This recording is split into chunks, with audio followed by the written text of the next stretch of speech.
اس تحریک کا دوسرا مرحلہ ہے، سیکنڈ اسٹیپ ہے کہ آپ کو اپنے خاندان پر کام کرنا ہے، اپنے بچوں پر کام کرنا ہے، اپنی بیوی پہ کام کرنا ہے، اپنے عزیز رشتہ داروں پر کام کرنا ہے۔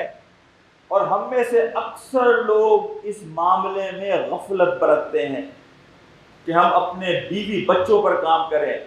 چراغ تلے اندھیرا، ہم اپنے گھروں میں دیکھتے ہیں کہ ہمارے اپنے بچے تحریک میں ہمارے ساتھ کھڑے نہیں ہوتے۔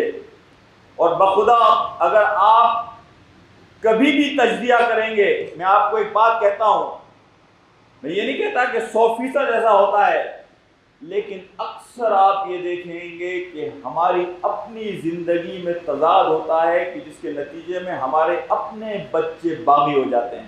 اکثر گھروں کی اگر آپ انالیسس کریں گے، تجزیہ کریں گے، تو ہماری زندگیوں کا تضاد ہمارے بچوں کو اس تحریک سے دور کرتا ہے۔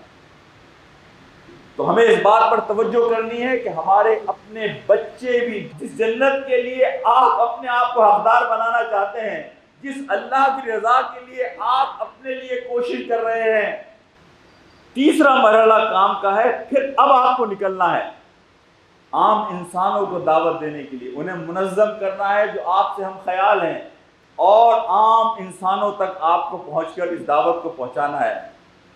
مولانا امین حسن اصلاحی صاحب اپنی کتاب میں ایک بات لکھتے ہیں، دعوت کا ابلاغ اور نئی جہتیں، اس حوالے سے وہ کہتے ہیں کہ اقامت دین کا کام بندے کا ہے، اللہ کا نہیں ہے۔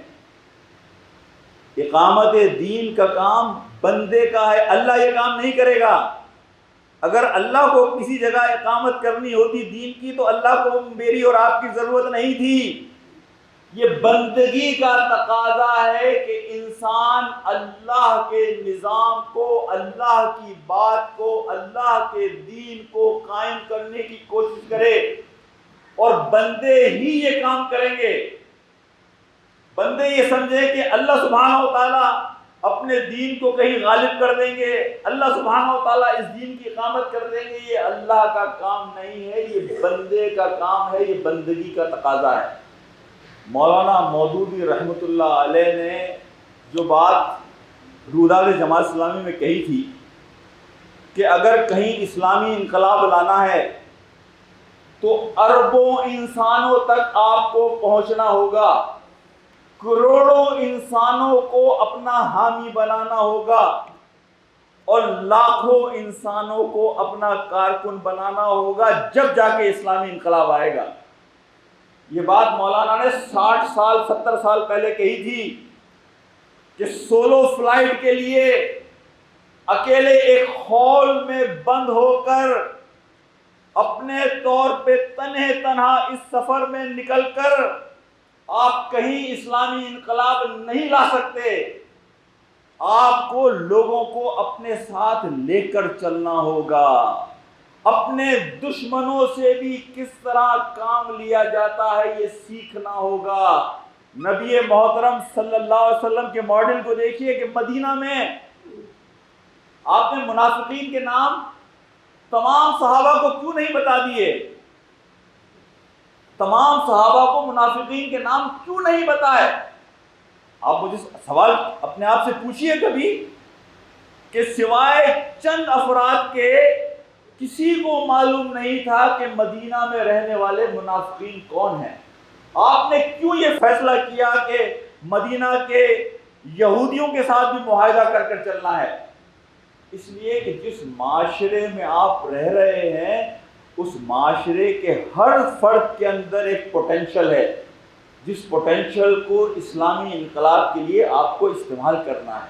معاشرے میں انتشار پیدا ہوگا اگر آپ یہ کہیں کہ صرف ہم صحیح ہیں باقی سب غلط ہیں، ہم اکیلے اس سفر میں جائیں گے اور سب کو پیچھے چھوڑ کر جائیں گے، اس کے نتیجے میں معاشرے میں انتشار پیدا ہوگا، معاشرے میں خرابی پیدا ہوگی۔